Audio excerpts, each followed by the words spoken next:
Chapter 11, Sloka 44. Tasmat pranamya pranidhaya kayan. Tasmat pranamya pranidhaya kayan. Tasmat pranamya pranidhaya kayan. Prasadaye tvam ahamishamidhyam. Prasadaye tvam ahamishamidhyam. Prasadaye tvam ahamishamidhyam.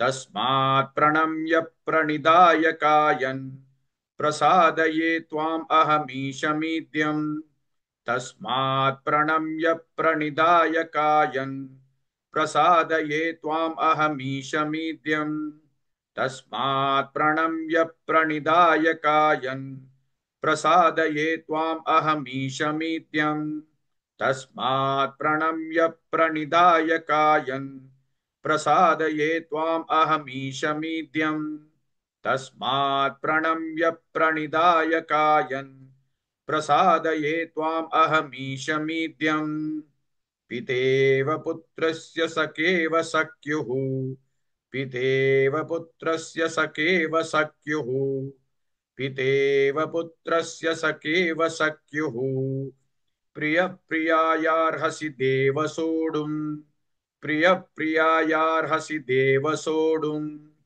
प्रियप्रियायार्हसि देव सोढुम् पितेव पुत्रस्य सखेव सख्युः प्रियप्रियायार्हसि देव सोढुम् पितेव पुत्रस्य सखेव सख्युः प्रियप्रियायार्हसि देव सोढुम् पितेव पुत्रस्य सखेव सख्युः प्रियप्रियायार्हसि देव सोढुम् पितेव पुत्रस्य सखेव सख्युः प्रियप्रियायार्हसि देव सोढुम् पितेव पुत्रस्य सखेव सख्युः प्रियप्रियायार्हसि देव सोढुम् तस्मात् प्रणम्य प्रणिधाय कायन् प्रसादये त्वाम् अहमीशमीड्यम् पितेव पुत्रस्य सखेव सख्युः प्रियप्रियायार्हसि देव सोढुम्.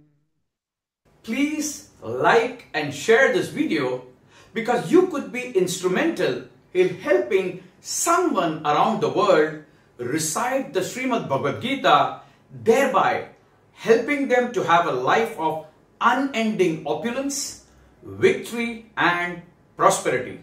This is mentioned in Chapter 18, Sloka 78.